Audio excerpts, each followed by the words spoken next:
maamulka Jubbaland ayaa sheegay in caleemasaarka madaxweynaha Jubbaland uu dhici doono markii ay soo dhameystiraan wufuudda ka qaybgalaysa caleemasaarka madaxweynaha. madaxweyne ku-xigeenka Jubbaland Maxamuud Sayid Dhowaada oo warbaahinta la hadlay ayaa sheegay in caleemasaarka uu qabsoomi doono markii ay Kismaayo yimaadaan wufuudda caleemasaarka ka qaybgalaysa.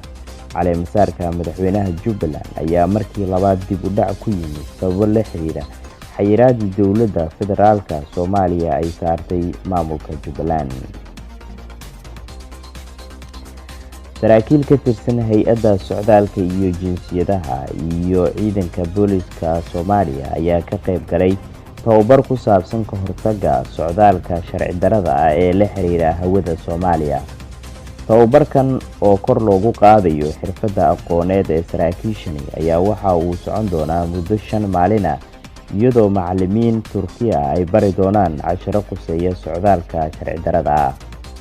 tababarka ayaa waxaa si wadajir u furay taliyaha akademiyadda booliska Generaal Cabdirashiid Aadan, ku-xigeenka agaasimaha guud ee hay'adda socdaalka iyo jinsiyadaha Xasan Cabdulqaadir Maxamed, la taliyaha amniga iyo arrimaha gudaha ee safaaradda Turkiga Korneel Axmed Alsan.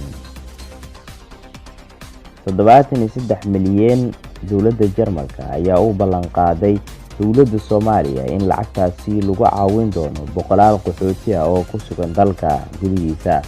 safiirka Soomaaliya u fadhiya dalka Soomaaliya Ambassador Anet Gunter ayaa waxa uu hadalkaasi ka sheegay xaflad loogu dabaaldegayay midowgii dowladda Jarmalka.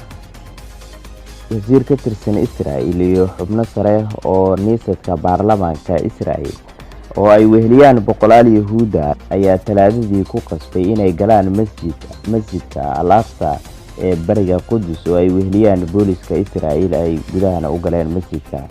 in ka badan 230 xafjiriin oo Yahuud ah ayaa weeraray masjidka Al-Aqsa oo ay weheliyaan booliska Israa'iil, halkaasi oo ay khudbado ka jeediyeen taasi oo ku saabsan in Falastiiniyiinta ay halkaasi ka baxdo.